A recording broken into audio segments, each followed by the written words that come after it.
We wanted to get together to talk business.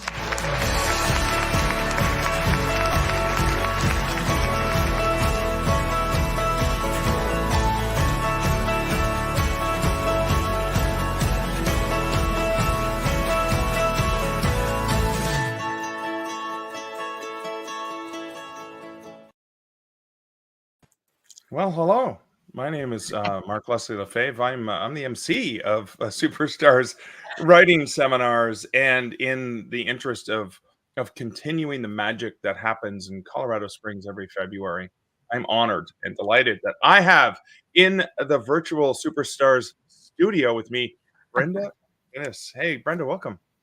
Thank you. I'm so happy to be here, Mark. I'm Well, honored.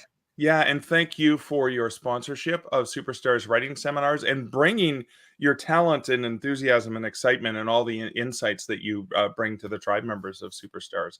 But you're bringing it to us today from a really special place. Where My are you right hole, now? my little hobbit hole. Yeah, this is my little studio. It is little. It's a 4x4. But boy, it's nice and quiet and a great place to get away from the grandkids and the kids and yeah, So this is a home studio where you do a lot of the professional recordings, right in your home.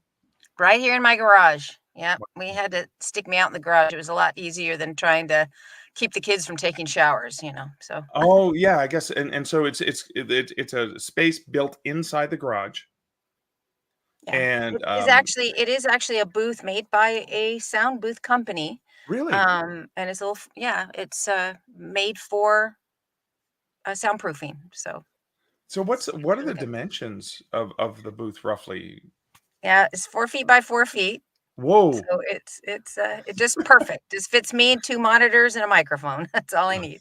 So you're not claustrophobic then is what you're saying? Correct. Now, if I Okay. didn't have my window, we talked about that earlier. If I didn't have my window, I might be a little bit, might be a little unnerving, but I peek out and see if there's anyone creeping up on me. And I take it, the climate where I am, I would be pretty chilly in my garage, in the winter months. You're in an area that's not a concern, or is the garage, weatherproofed in some way? No, no. I could only wish. We're actually trying to get a hold of an HVAC person to help me.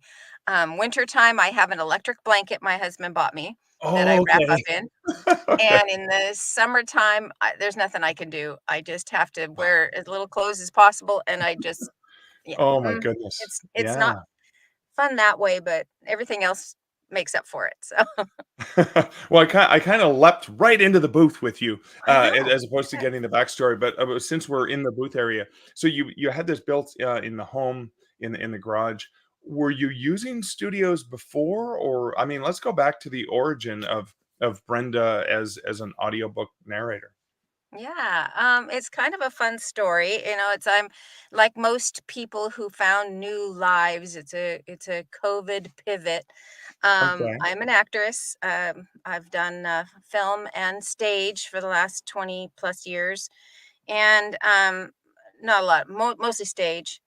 And come COVID, obviously couldn't do any of that, and we were all stuck taking classes via Zoom.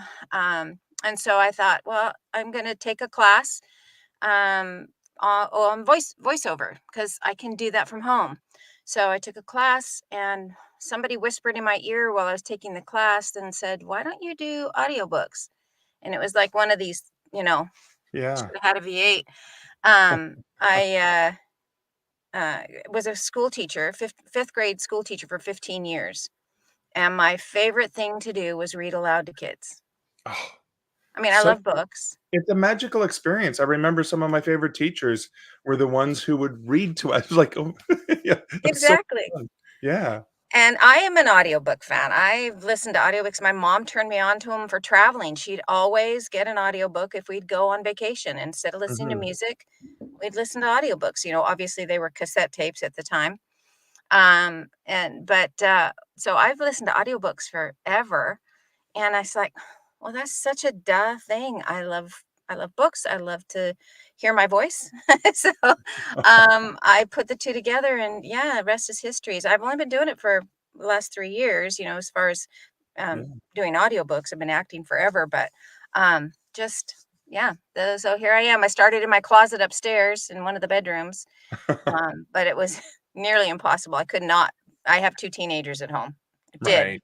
Okay. but I had two teenagers at home, and of course they're home 24/7 because we're in COVID, and trying to keep. I mean, it took me Oh, forever to get wow. through a book. So Oh, I can only imagine the interruptions that would have happened. So, yeah, yeah, it's so pretty I, hard. I, I want to backtrack a little bit because you talked about acting in film and mostly stage. What was it? How did you get bitten by the acting bug? Was there a moment like you had the aha V8 moment during the pandemic about audiobooks? What was it that compelled you to the stage and to want to be an actor? I don't know. I guess I've always kind of been a ham. I remember in middle school, it was my favorite. I think about it all the time. But we had a talent show, and I sang "I Enjoy Being a Girl" from what is that from? South Pacific or Flower Drum? I can't remember. I should. Anyway, I enjoy being a girl. And I had my hair in curlers and cream on my face, and I had a big tushy and big, bazookas, and I sang this song in front of my middle school friends, and they just loved it. So that was kind of my first bite. And then I was in theater throughout high school and was in shows, and so yeah, so it's just the love of the stage, I think, and just taking on characters and making people laugh or cry or whatever. Yeah, it's Right. fun. Wow. And I imagine in many ways a lot of the skills that you would have developed for the stage would be things that would have applied as a teacher. Oh yeah, I think it was kind of an easy decision to become a teacher. I mean, always have loved kids, but yeah, that performance piece just really helps. It help, and I quit a little bit earlier than I think teachers today really have to put on the show, Right. in order to keep kids' attention, right? They have to do reels constantly in their classroom to keep Yeah. kids engaged. Yeah. But I think having that ability to be able to capture that attention really did help. So Wow. yeah. That is amazing. And so it's only been 3 years that you've done audiobooks, but you've done quite a few. I'm just gonna pop up a little. I did I grabbed a bunch of them that I found online. So, I mean, these are just some of them. You can't see them all because they're layered over top and layered over top. But I mean, there's a couple pages of audiobooks on Audible alone. And you've done a number of WordFire Press projects too, right? Yes, yes. I was telling you earlier what a blessing it was to have WordFire Press hire me for. I think it was Unmasked was my first anthology I did for them. Um, and what what an anthology that one is. It was so fun. Yeah, so they hired me for that, and then they I was able to work with another author of theirs, Jen Finelli, on a couple of her books. I think three of her books, and then yes, and since then I've kind of been the voice of the anthologies for Wordfire Press, and Yeah. it's been so fun. We're just gonna about to play a clip so people can hear a sample of the latest anthology that was just released this year. And yeah, it's got some samples and it shows the range of what you do. So let me bring that up and we can play that clip so people can sort of get a feel for this from a bit of luck, edited by Lisa Mangum and narrated by Brenda McGinnis.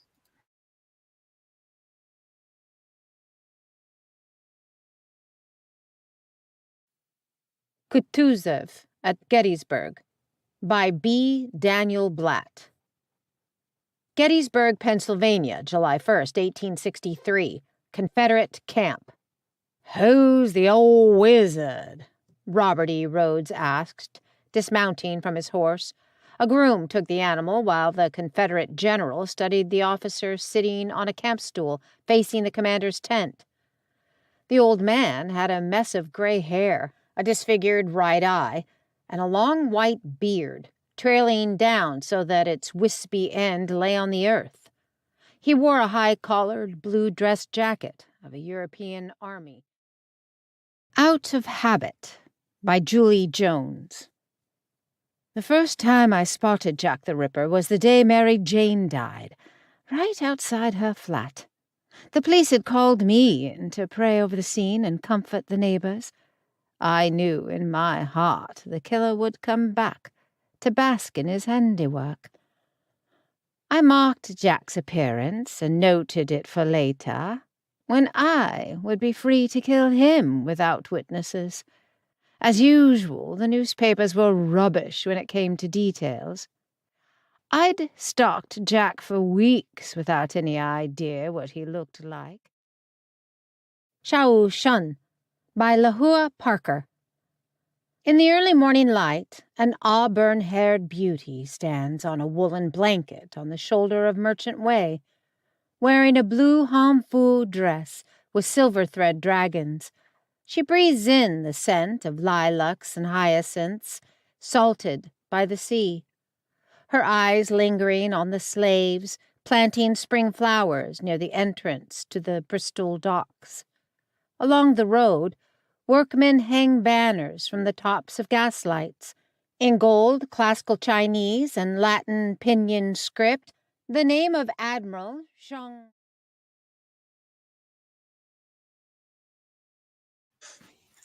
Wow. I mean, great voices. There's such distinction in the different and the stories just sounds. I haven't yet not read them, so just listening to those, like, and I'm going to get the audiobook because I am a huge audiobook fan too. It allows me while I'm washing dishes or doing other activities I can enjoy. But absolutely amazing. So the first thing that strikes me, particularly with the samples, some of the pronunciations of some of the words and the accents. And So the how authors. the authors' names. I mean, if I release a book with Lafay, like, what is that? Heard it. So how do you approach that when you get a project? A project's set in front of you. Obviously for an anthology, I think it's different than a novel because you have obviously the editor, Lisa, or the publisher, Shadow Mountain / Wordfire. I think it's a collaborative effort, right? Or something. Yeah. Or they're Wordfire. I think they're I think it's Wordfire. just Wordfire, yeah. Yeah, but I mean, so how does that process work once you have a manuscript that is one that you're going to be doing? Well, I like working close with the authors. And I know I've bugged Marie a lot when I do a book because I'm always asking her, how do I pronounce this if I can't find it? Now, Right. I will go obviously first to Google and look up the words because there's a lot. Like the last one you heard, there was a bunch of Asian Chinese words, and I had to look them up and get the correct pronunciations. Yeah. And also work a bit on dialect, and so that's all involved in each of those. Right. So I've asked her, and then sometimes she'll just say, go to the author. She'll help me and introduce me to the author, or I'll just stalk them on Facebook. I've done that and just Yeah. asked if they'd be willing to talk with me Right. on And their I'm sure they're honored. Like, oh my God, the narrator wants to talk to me. Oh, that's so funny because I say that. Oh my gosh, I'm so honored the author wants to talk to me. So yeah, I get I get that. And so I'll sometimes like one of my favorites, and I've used this at the seminar, is the one I did for Vai Ulu. It's one of the anthologies from Merciless Mermaids, one of the book stories, and the whole thing is done in a Samoan dialect accent, and then a lot of words, full songs, a lot of names that are all in Tagalog. I think that's what you call it. Anyway, it was a lot of work, and I had so much fun being on with the author. We sat on a video chat just like this, and she shared stories. She sent me videos, Hmm. and I just learned so much, which is something I wanted to add with the bit of luck is, because those are all alternate histories. Yeah. And I had to look up the history, I don't what are we talking about here, right? What really Right. did happen? So I Yeah. knew what the alternate was. So I learned a Right. bunch. I learned so much. And I love I love knowledge. I love learning. So it's one of my favorite things to do while I'm narrating. So just as we're talking about this, I'm thinking a lot of people may think, oh, okay, a narrator is somebody who has a great voice and can hold it steady and have those acting skills with a good voice, and and a studio and the equipment, right? I mean, that's some of the core, but there's a lot more. You're talking about all of this extra time that goes into preparing to get it right, to get the pronunciations right. Even, I mean, you doing a video chat with the author just to get to know them and know some of the history. I mean, that's a significant amount of, and this is this unseen work that happens in an audiobook. Right. Yeah, I think a lot of people, that's what we always talk about. Yeah, you just get the book and read, right? And I think a lot of narrators who think that, oh, this would be a fun job to have. I can do it from home, and I love reading books, but yeah, no, I mean, I don't know how many. I listen a lot to audiobooks, and when I hear a word mispronounced, like it throws me out, takes me out of the story. So Yeah. I don't want to be that narrator for other people, and I want to honor the author, right, and make sure that I say the words correctly. So yeah, there's a lot of work. So it's a my favorite part is the relationship with the author. I really do enjoy that. Even when you have an anthology and I should be working through the rights holder, I still I still love working with the narrators if they give me the time, if they can, if they have the Yeah. time to help me. So that's fun. I love learning the new dialects I have to sometimes learn, and that takes time. I think in one of them there's a bit of a Scottish uh, dialect, and I'm not great at it, and so I had to do some work. I even hired a voice coach, and had me Really? helped me Wow. with. Yeah, it's still not good. So I'm still working on that one. But trying to get all those dialects down, and just to not so they don't pull the listener out of the story. I don't want that to happen Right. by, making it a caricature, a cartoon name, voice. Anyway, Right. yeah, back to your question, there is a lot of work. Plus the editing and the stuff that you do post, right? Yeah. Um, to make sure that that gets to standard so it can be released. It's not an easy thing um, to do that as well. So I want to dig into that. So I'm picturing you in your studio. You've got some a time set aside. Obviously, it's not you're going to go in for 5 minutes and do something, but I'm No. assuming it's going to be longer stretches of time. So you're in the booth. You've got. Do you read off a paper script? Do you have a screen, scrolling screen? How do you get rid of like the little mouse sound clicks and stuff? Like I'm thinking about some of those logistics. And then when you stop, let's say for example, because you had to clear your throat or take a sip of water or whatever, some noise happens that just gets in the way. The Often. car bumps into the booth or whatever. I don't know. Any of those things that happen where you need to mark it for editing. I'm curious about any of those logistics and how you operate. Yeah, I use punch and roll a lot. Punch and roll is where you just stop, click where you want, where your mistake is, right? Where you've made your mistake, and then you hit go, and it will play the sound, play the 3 seconds, 4 seconds prior to your mistake, so that you can read along or sound along with it, and then I just move forward. So I So it's always stop, called punch and roll, and it's punch is and it roll.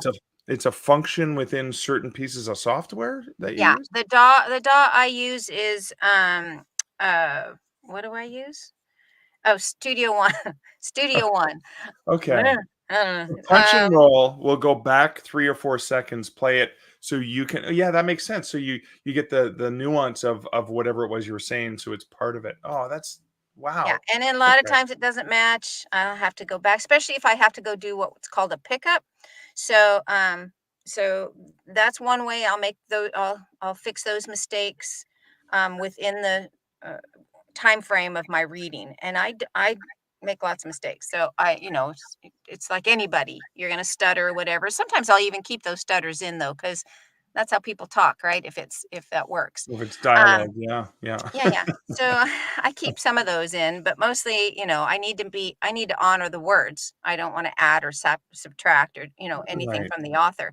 So I also use a proofing program. It's called Positron. It's a great use of IA or AI, great use of it. And it does take the manuscript and my voice, and then tells me all the mistakes I've made. And believe it or not, people think, oh yeah, what, a couple, 2 or 3 per chapter or per book? No, per chapter, I can make up to 25 little errors. Really? Wow. And that's just saying I do say in to instead of just in, or I'll change, there's minor ones. And I'll Right. sometimes go in and fix those. Sometimes I'll just say, it doesn't change the Meaning. story. I don't think the author would even notice. But Right. if it's something, glaring, I have to go back and change that. Now, this might be after I've read that chapter yesterday, the day before, maybe even the week before, and I'm going now to fix it. And that's called a pickup. My Okay. brain is not working today. Pick up. It's called Okay. a pickup, right? I'm gonna go in and just fix that section. Like I did one yesterday because my husband had left the garage door open. And so when it came down, it made this beep, beep, beep, beep, beep sound in the background, but I didn't catch it while I was recording. Right. So I had to go back and re-record that section so it didn't have that in the background. And I had to listen really carefully because I wanted to match how I sounded yesterday, Right. because my Right. voice might change between yesterday and today. Yeah. Anyway, so there's that. And doing those pickups is a bit of a challenge to not, again, I don't know if you can hear that when you listen to an audiobook, but I can kind of hear when the author makes Yeah. a pickup, makes a Well, difference. there's another term I've heard called room noise that most people don't hear, but that may be so. And maybe you don't have that room noise because you're in a very consistent environment, right? Yeah. Yeah. There is. It's different. If you were to just put silence in versus room noise, it's a huge, huge difference. Silence is a vacuum in your ear, Right. whereas room noise is a continued sound, even though it doesn't seem like it would make that big of a difference, especially if you're in a soundproofing. There is still, even in my soundproof booth, there is room noise, which is interesting. And I'll find a section of room noise in my chapter, and then I will copy that. And if I have to, I will, um, if there's silences that don't sound right, or my inhale is too weird, or you know, I'd make some clicking sound that didn't get picked up on my uh, uh, cleanup that I did, then anyway, I'll just replace it with room noise. Oh wow, I've never thought of that. Yeah, if you needed to silence something, you still want to put a layer in the room noise so it sounds consistent. There's not this weird, and again, it's very subtle, but I'm sure, especially a lot of people are listening to audiobooks, with stuff right in their ear, so it's very, like intimate. You're in my head practically. Well, you are technically. Yeah. Ooh. And so let's talk about that as well, because you've done so many different books. For example, I noticed there's a couple different fantasy and Mhm. science fiction series that you seem to have done for certain authors. So have you become the voice of the main character? Have you become the voice of the series? Like, do they alternate characters? How does that work? Well, it depends. Like when I did Dr. Jen Finelli's books, she had the same characters in all 3 of her series. Um, and which Jen, if you're out there, write book 4. Kind of left us all hanging. I need book 4. Um, anyway, yeah, that one I was the voice of the 2 main characters, so a girl and a boy. Right. Um, so but I had to carry those throughout the whole series.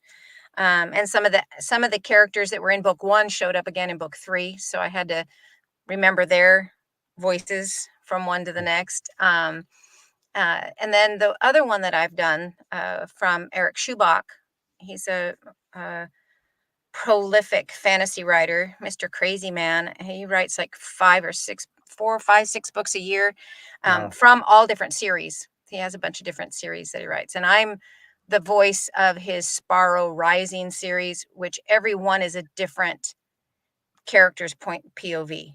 Okay. So each one, even though they do bring back in some characters, so I have to remember their voices, Right. but mostly it's just that one person that he's focusing on those books. So those are fun. So speaking of voices, remembering voices, how do you keep track in a universe where a recurring character, because I know there's different nuances in the way that the different characters speak, and there's a lot of subtlety, so that not everyone sounds the same, monotonous. How do you keep track of that? Do you have clips somewhere? Do you make like physical notes? I do physical notes to an extent.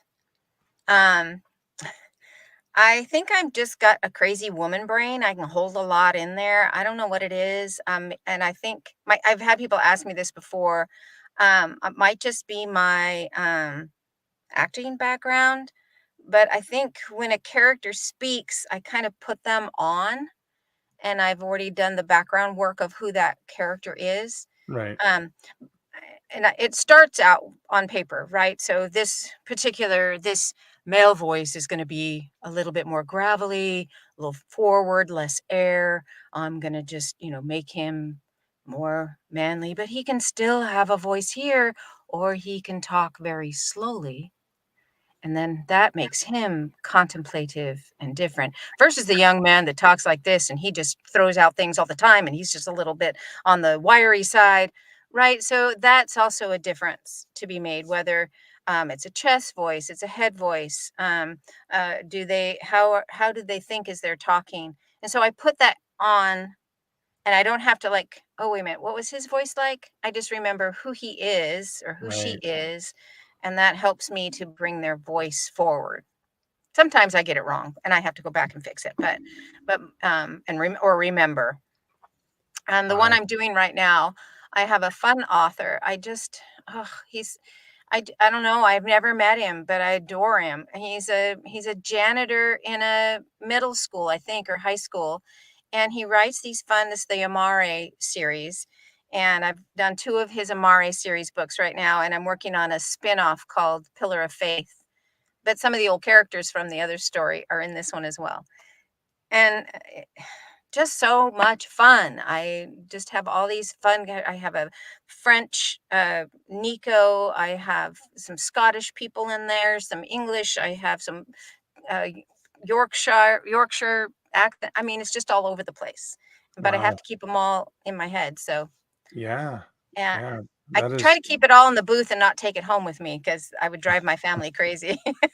Well, you're trying to have a conversation, so it's like, "Who are we talking to right now?" Yeah, I was like, "Well, it's a bring my character I mother just back. couldn't get out of my head. I like the way they speak. I'm just gonna keep doing it." That is, funny, because I mean, even as a writer, I'm a fan of, Jeff Elkins, who is the dialogue doctor, and he does, outside of his writing life, he works in professional scenarios with the way different people speak, so they can be trained to engage effectively in real situations like therapy or counseling or whatever. Oh wow. And he helps writers see, well, we hear it from you as you do the distinctive voices, but he helps in the writing of that manuscript that you're looking at, helps writers understand that people speak differently. They don't all sound the same. And that's Mm, one of the, for early writers, that's one of the things that, well, everyone sounds exactly the same and they use the same terminology and phrases, which is definitely not the case in the real world, and definitely not the case in the way that you relay these tales. for sure. Yeah.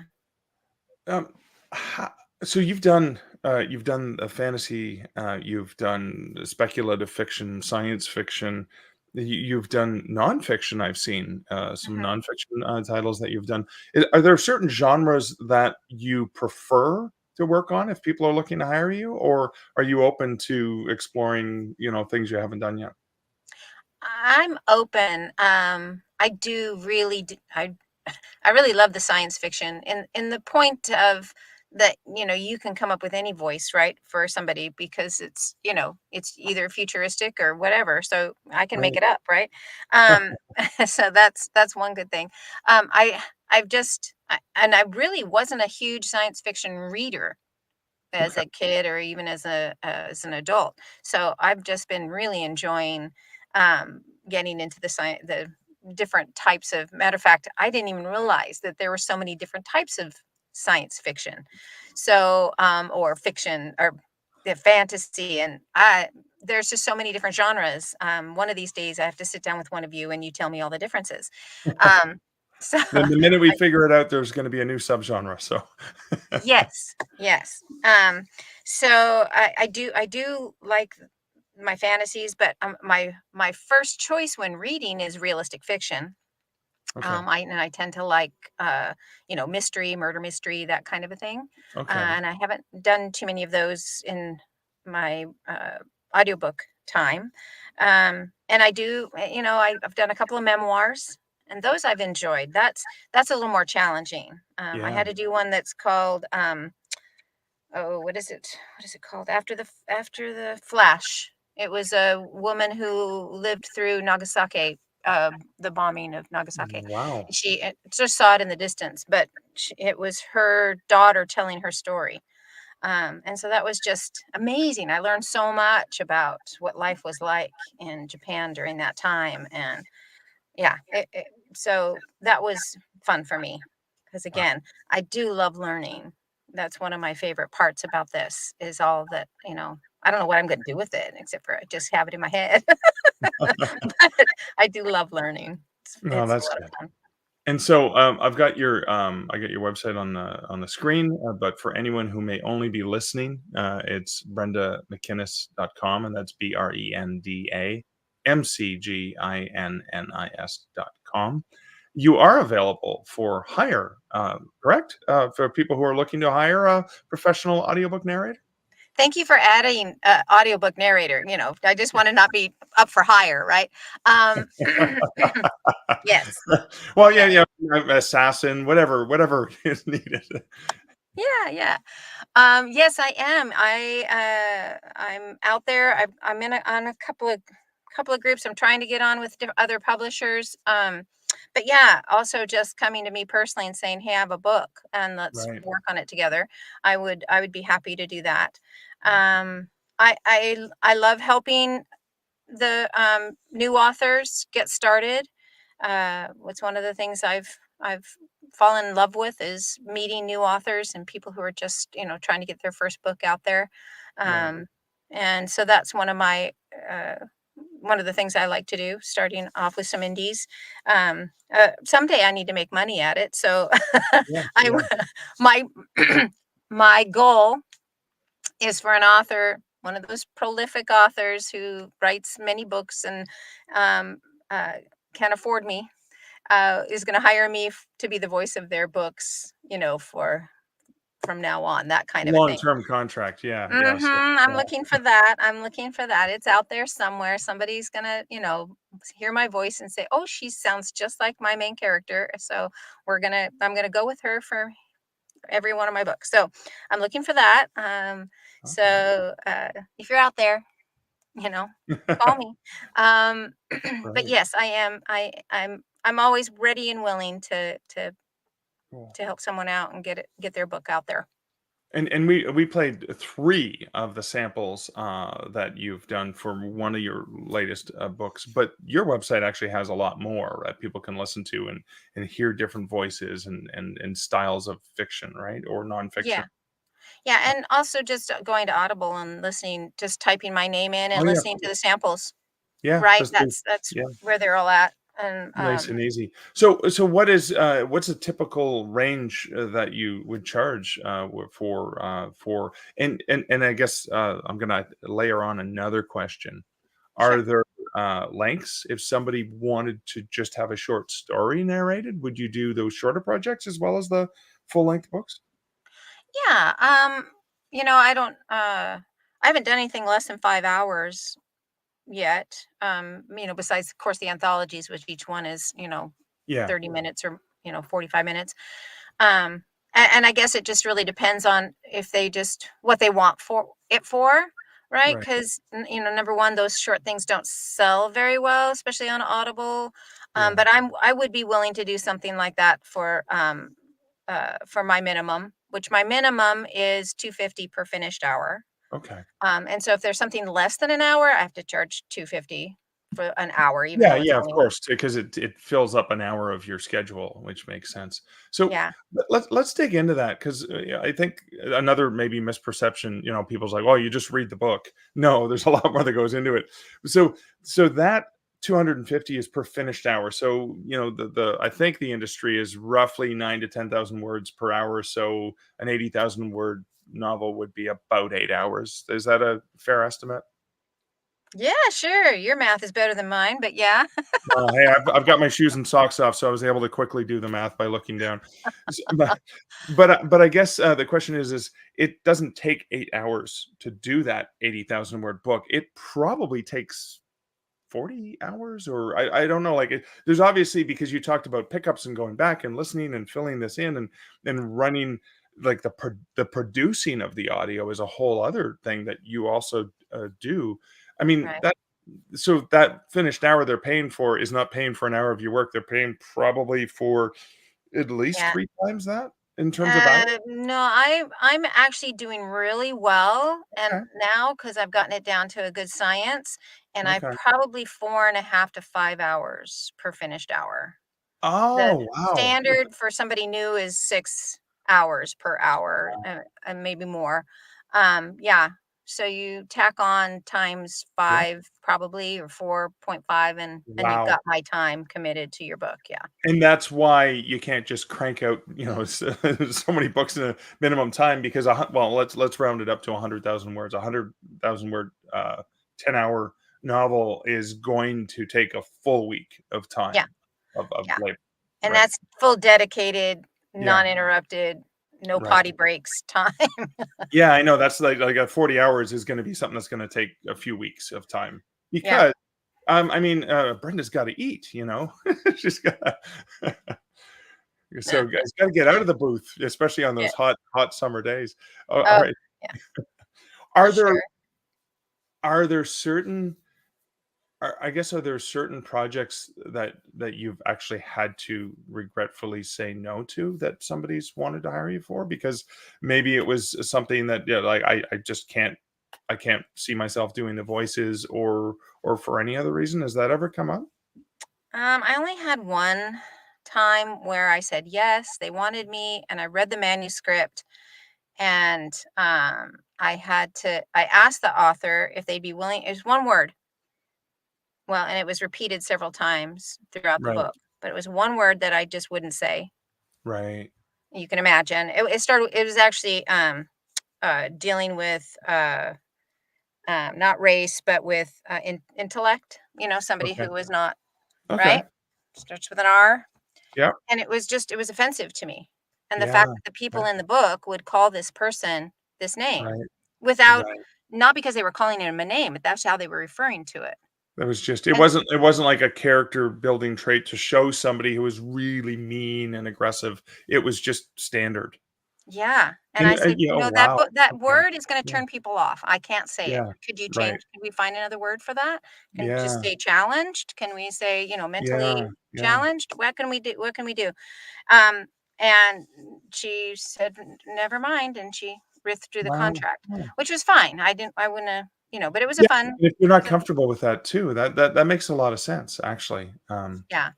So, that would probably be, I mean, I don't like to do erotica. I've done like close to it, Right, but yeah. I would have to do a Steamy name change. scenes. Yeah, those steamy scenes. They anyway. Yeah, no throbbing going on in my reading, so I'm not going to do that. Um, but yeah, so that's probably my only line draw. But I do that in the beginning, so I let people know Yeah, that yeah, you let them know process. when you take a look at it. So what are some of the things that, authors should know before they're, getting into maybe considering an audiobook or hiring somebody like you? There are hundreds and hundreds of us out there. Um, so the first thing, you do want somebody who the voice is the voice of your book. Right, So you want to listen for that. I think that's important. And once you find a couple, because you're going to get, if you put your book out there on ACX, And if you're willing to pay $250 per finished hour, you're going to get hundreds of auditions. Right. I literally hundreds, unless you only put it on there for a little while and then pull it. But make sure you do your background on your narrators, because somebody might have a good voice, but they don't know how to read a story. They don't know how to develop the characters. They might not understand the nuances of emotion and how to bring that into a story. And Right. I think having an acting background, and we all the time, we have some groups on Facebook that we talk to a lot, and that's the bottom line: take acting classes. So if they don't have that background, ask, find out, do your research, because it's anybody can read a book, Right. but there's not a lot of people that can bring the book to life. Ah, I love that. I love that distinction. That's so fascinating. You made me think of another question, and then I lost it again because you captivated me with your narratorial statement. It'll come back. It'll probably. Okay. But I guess so. That's an important thing for writers to consider. Oh, I remember what it was now. So oftentimes when a writer hires a new editor they've never worked with before, there's usually some sort of test where they give them a page or something, and then they get a feel for how the editor and the writer work together. Hmm. Is that something that audiobook narrators do, where you read a page or a sample so they can say, "Well, I want to hear how you do this." Is that a thing with audiobook narrators? Yeah, it's all part of the audition, hopefully. If, as an author, this is something I make sure I tell people, when you're putting an audition out there, because that's what you'll have to do. You have to put a piece of your manuscript out there Okay. for people to read. Choose the part of the book that you know is going to be the most challenging for your narrator to read. Right. Don't just put the first paragraph or first chapter of your book out there Right. for your narrator, because a lot of times that's just right filler. That's just getting your reader ready for the rest of the book. And Right. same thing with your narrator. If they can't get into character or into the situation, uh, then you don't know what you've got. You just got a voice. You don't know if you have somebody who can manipulate several voices at once. So find a piece of your book, that will challenge your narrator to audition, just the audition. And Right. then once you've chosen, as an author, rights holder, once you've chosen your narrator, they have to give you that first 15 minutes of your book. And you Okay. can also, for that, you can also say, look, I want the first 15 minutes, but not the first 15, just the first 15 minutes of the book. Can you also do chapter 7 in the middle of the book? I need to hear how you handle this section. So you've Right. chosen your narrator. Now you want them to submit their work to you. Right. And so you can ask them to do that. Most authors don't ask. I'll just hand in the first 15 minutes, sometimes 20 minutes, whatever that first chapter is. Right. I'll give that to them. And if they're happy with it, they say, go ahead and take it from there. Wow. So Okay. that's part of it. It's how you get that first 15 minutes once you've hired your narrator. Challenge them. Don't just let them off the hook by getting that first chapter out and then saying yes to, unless you just have full faith in them. And Right. that's another thing. You need to trust the person you're hiring, because it is our job at that point to do, once you've approved that first 15 minutes, you have no more say. The only thing that an author has a say in after that is, you said this word incorrectly. And if that's the case, I have to go back and change it all the way through the book. That's my job. But if That's a you say pickup. That's a pickup, right? that's a pickup. Okay. Yeah. Yes, I see. I'm learning. you are. Yay. Yeah. But if they say, you know what, I really didn't like your energy through chapter 7. I need it a little bit more, right? No, I Right. can't. That's my artistic work, Right. right? Yeah. So at that point, it's not up to you anymore. And if I screw that up for you, I'm sorry, but that's Mm. that's what you should have understood when you said okay to me in my first 15 minutes. That I am Yeah, going to be the artistic professional, and I'm going to take your book and make it the best I can. I love that. With one of the narrators that I've used for project, I remember there were characters that had different voices and accents, and they were from different regions of the U.S. And I remember her, before she began the project, just sent me a quick clip saying, "I think this is how so and so is going to sound. What do you think?" Or sometimes I've been given, one of my male narrators gave me a couple choices. This is how I think the taxi driver in chapter 7 is going to sound. Do you like, the Brooklyn accent? Do you like the whatever, the Jersey accent? Like, so there's these subtle differences.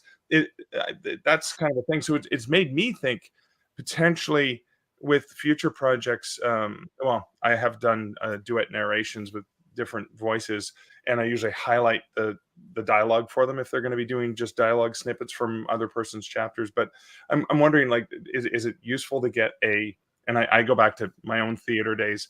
You got the dramatis personae, where you potentially have a couple notes about each character to make it a little bit easier for your narrator.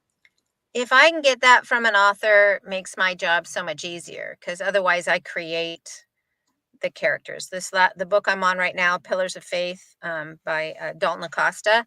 Yeah, He sent me a full rundown of every character and how he envisions their voice sounding. Now he trusts me because I've done 2 of his books already. This is my right, 3rd book for him, so he trusts my ability. But he also, he fed in. I think you would do this voice like this, right? Because he knows me right. now. So it's and it's also his imprint, right, of what he Yeah, thinks the character should sound like. But he also trusts me to just give yeah, him, if he gives me their background and who they are, that I'll come up with a voice for them. yeah, So, but yeah, it is helpful to get a character breakdown. yeah. So helpful. And very much so. I mean, you would probably agree that an audiobook, a professional audiobook that is produced, is much like the editor and the writer. It's a collaborative effort. This really is a collaboration, right? Yes, it is. I can't do it. I can't do it without the rights holder.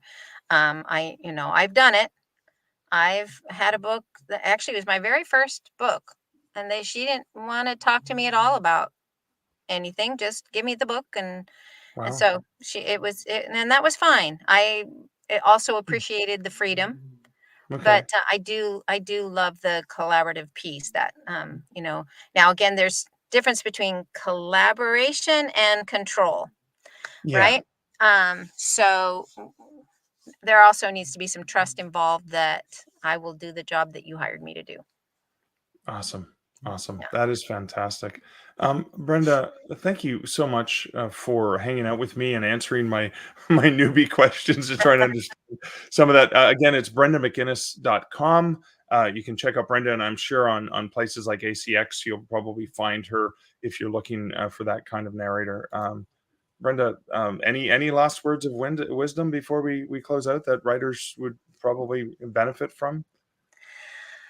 Um, oh, make sure that you hear the book in your head. If you're ready for it to be an audiobook, a lot of times there's uh, interesting things that we've talked about, like math equations or addresses or dates. How do when you write them, how do you hear them being read? Because some Right. things are just really challenging to have them read, so somebody who doesn't see it will understand it. So that's Right. that's a little thing.